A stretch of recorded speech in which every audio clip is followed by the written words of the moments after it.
Hello, everyone, and welcome back to the Love and Dating podcast, where we dive deep into the art of navigating love, dating, and relationships. I'm your host, Niyuti Srivastav, and today we are tackling something that I know a lot of single men in their 20s and 30s struggle with: emotional availability. You might be asking yourself, what does it even mean to be emotionally available? Well, let's break it down and figure out if you're truly ready for love. But before we dive in, let me start with a question for you. Have you ever found yourself in a relationship where you felt like you were just going through the emotions? Maybe you were physically present but emotionally? Well, that's a different story. You see, emotional availability is the difference between having a relationship that's just there and having one that's deep, fulfilling, and real. Think about it this way. Imagine you are at a party, surrounded by a group of people. There is one person standing a little to the side, laughing, chatting, but not really connecting with anyone. They are there, but they are not there. Now, imagine someone else in the room who is fully engaged, looking people in the eye, asking questions, smiling with genuine interest, and connecting on a deeper level. That second person is emotionally available. They are open, they are ready, and they are willing to let others in. But the first person? They might be physically present but emotionally distant. This can happen in our dating lives too. It's possible to be in a relationship or looking for one and not even realize that you are emotionally unavailable. And trust me, it's more common than you might think. The thing is, emotional unavailability isn't necessarily a choice. It's often a defense mechanism built up from past experiences, fears, or even just the way we were conditioned to approach love. Now, let me tell you a quick story to really bring this to life. I once worked with a guy named Abhinav. Abhinav was in his early 30s and he had just gone through a breakup with someone he thought was the one. For months, he was trying to get back on his feet, but no matter how hard he tried, he couldn't seem to make things work in the dating world. Every time he met someone new, he would be all in. At first, great conversations, lots of laughs, and even making future plans. But then, without fail, something would happen. The second the relationship started to get emotionally intimate, Abhinav would pull away. He would cancel plans, avoid tough conversations, and shut down whenever his date tried to talk about feelings or the future. After a couple of months of this, Abhinav reached out to me for advice. He couldn't understand what was going wrong. He was putting in the effort, but the connections he made always fizzled out. So we started looking deeper.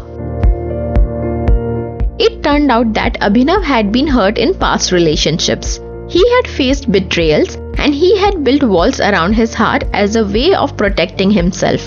He wanted to be emotionally available, but his past experiences made it difficult to trust and let his guard down. Essentially, his emotional availability was blocked by his fear of vulnerability.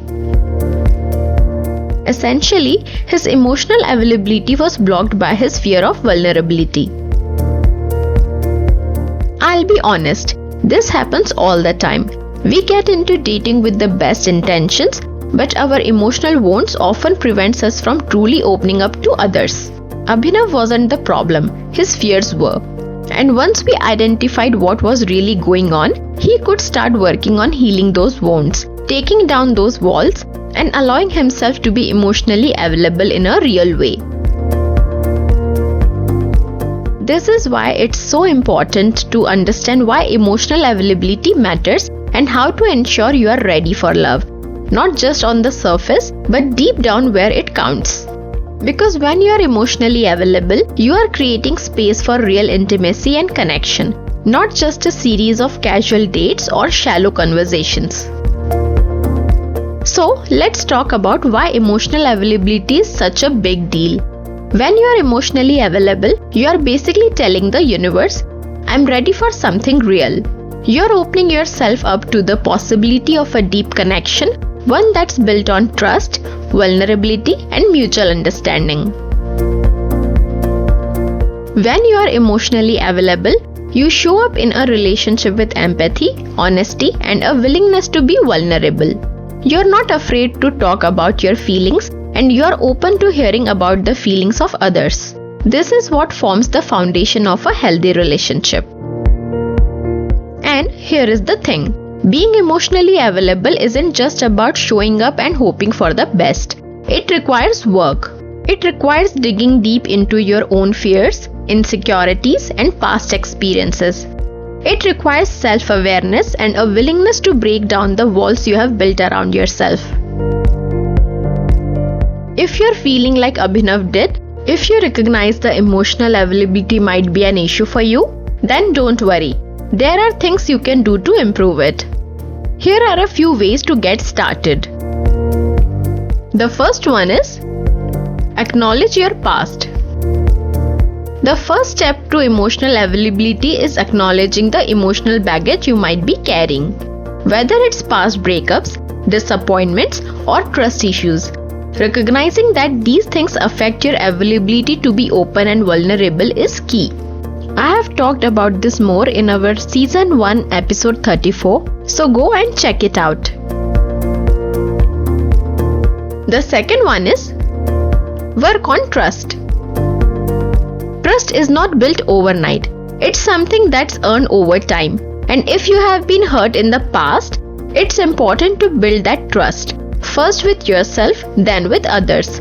Take it slow and allow yourself to open up gradually. To understand more deeply on this, go ahead and listen to our Season 1 episode 39. The third one is practice vulnerability. I know it's not easy, but being vulnerable is essential in any meaningful relationship. Vulnerability creates the space for real connection.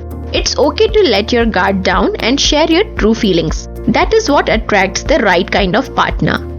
To gain more insights on vulnerability, check out our Season 1 episode 35. The fourth one is communicate clearly. If something's on your mind, say it. Holding things in or playing emotional games will only keep you from the connection you are seeking. Being open about your feelings fosters trust and intimacy. Want to know more about it? So go ahead and listen to our Season 1 episode 12. The fifth one is be patient with yourself. Emotional availability doesn't happen overnight. Be patient with yourself as you work through your emotional blocks and become more open. It's a process, not a race. Now, I want to leave you with a thought. If you're ready to break through those emotional barriers and take your dating life to the next level, I would love for you to join us in the Dating Right workshop. It's an incredible opportunity to work through some of these emotions, gain insights into what's holding you back, and learn how to connect with the right partner in a deeper, more meaningful way. For personal connection, you can also book a one-to-one call with me. So, if you're ready to start your journey to emotional availability and authentic connection, click the link in the description to book a one-to-one call with me or to sign up for the upcoming Dating Right workshop. I can't wait you to see you on the other side. Thank you so much for tuning into the Love and Dating podcast. I hope today's episode gave you some clarity and actionable steps to become more emotionally available. Until then, remember, love begins with you, and that's why you deserve the love. Take care, and I'll catch you in the next episode. Happy dating!